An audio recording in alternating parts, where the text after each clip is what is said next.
Today I am here with DJ Bracken. DJ is the founder of Utah Lunch Debt Foundation, is that correct? Utah Lunch Debt Relief Foundation. I was close. That's close enough. Yeah.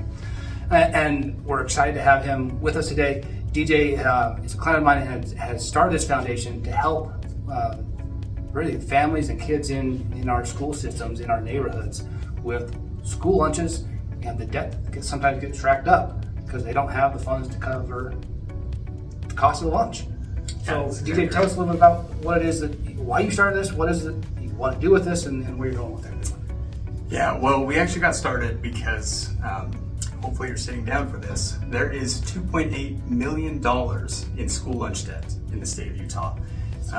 Yeah, and that number absolutely bowled me over first time I heard it, and I decided I wanted to do something about it. And it turns out that actually a lot of people want to do something about it. And since starting the foundation, we've actually paid off 9 elementary schools worth of lunch debt. And that's really what we do, is we raise funds to pay off schools. And we're hoping that soon we're also going to be able to advocate for legislation that will look at tackling that $2.8 million number and getting it down to something far more reasonable, or getting rid of it entirely. That's awesome. I mean, it directly impacts our kids and our neighborhoods. People, I think, are there any schools that don't have any debt? We've yet to find one. Every single one, there are kids who end up accruing debt, and it happens. I mean, again, just think about that figure. It's every year that it stacks up again. So just 2 years ago, we were at 1.2 million. The next year, 2.8, and we don't have the numbers for the 2025 school year, but it's likely it could increase it again. Yeah. What happens with that if it doesn't get paid off by the family or by other individuals? What happens with that debt? Yeah, it actually comes directly out of the school budget. So things that are typically used for field trips, or paying teachers, or getting more school supplies. Exactly. Yeah. What happens is they take it out of their general budget, and this in particular is heartbreaking. But having spoken to some of the schools, sometimes they have to send the families to collections. Wow. Yeah, and that's something I've personally dealt with, and another one of the things we do. Wow. That's got to be really tough as a parent. Absolutely. And I think it's really heartbreaking for us as a society that we allow that to happen. Yeah. And there's such a need to help out with that. I'm really excited to have you step up and fill that need. I mean, that's just admirable.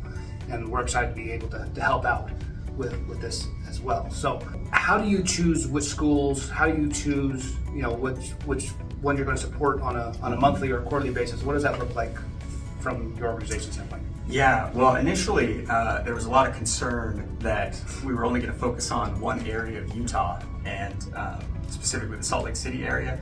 And pretty quickly we decided that, well, we want this problem is so widespread that it's really important we make sure everyone is benefiting from the donations. So we're actually trying to pay off an elementary school in every school district in the state.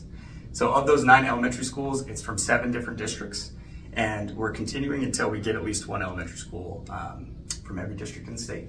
Oh, that's awesome. That's very cool.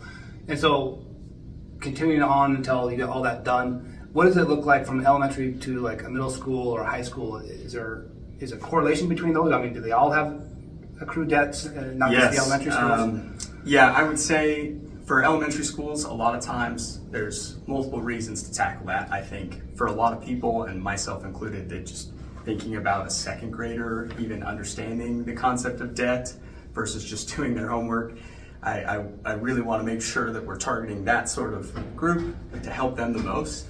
And it is, with each grade that you go up, there is more debt. So middle school has more than elementary school, and high school typically has more than middle school. Yeah. There's more kids in the school anyway. Exactly. Part of that. Sure. Well, that's a huge goal to tackle. Really excited to help you out with that. Yeah. And really excited to be part of that moving forward. How can people get a hold of you? How can they contact you? Where can they go to donate? What does that look like? Yeah, well, the easiest way by far is to go to our website, which is www.utldr.org. You can just go on there, you can donate. I will say too, if you want to support a specific school, there's the ability to add a comment to your donation, and I will personally make sure that it gets to that school or that school district. So yeah, that's probably the easiest way. All right. Awesome. Well, this is a worthy cause, and one, like I said, we're excited to be a part of now moving forward. and look forward to helping you out and see if we can raise some funds to take care of some families.